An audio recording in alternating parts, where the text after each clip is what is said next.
কিছু কিছু ব্যাপার আছে যেগুলোতে রোজা ভাঙে না, সংশয় তৈরি হয়, কনফিউশন তৈরি হয় যে আসলে কি রোজাটা ভাঙলো কিনা। সেগুলো কি? এক নম্বর হচ্ছে ভুল করে যদি কেউ খায়।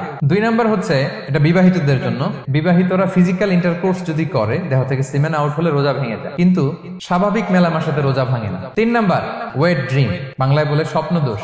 ঘুমের মধ্যে এমন কিছু দেখলেন ফলে আপনার সিমেন আউট হলো, আপনার রোজা ভাঙবে না, শুধু আপনি ঘুম থেকে উঠে ফরজ গোসলটা করে নিলেই হলো। চার নাম্বার হচ্ছে ব্লাড টেস্ট, ব্লাড টেস্ট করলে রোজা ভাঙে না। পাঁচ নাম্বার হচ্ছে অনিচ্ছাকৃত বমি। ছয় নম্বরে নোজ ব্লিডিং, নাক দিয়ে রক্ত ঝরলে মানুষের রোজা ভাঙে না, আনলেস যদি অনেক বেশি অ্যামাউন্টের হয়, আপনি ক্লান্ত হয়ে পড়েন, তখন তো আপনি রোজা ভাঙতে পারেন। সাত নাম্বার রোজা রেখে দাঁত ফেলতে পারবো কিনা, দাঁত ফেললে যে রক্ত বেরোয় এতে রোজা ভাঙে না। আট নাম্বারটা হচ্ছে ইনজেকশন, রোজা রেখে ইনজেকশন দেওয়া যাবে কিনা। কিছু কিছু ইনজেকশন দেওয়া যাবে, কিছু কিছু দেওয়া যাবে না। কোনগুলো দেওয়া যাবে না?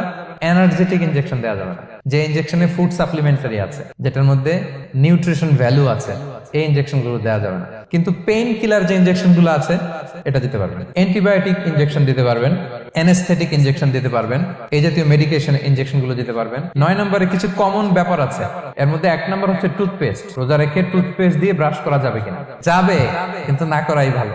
আই ড্রপ দেওয়া যাবে। এরপরে ডায়াবেটিক পেশেন্ট যারা আছে তারা ইনসুলিন দিতে পারবেন, এত রোজা ভাঙে।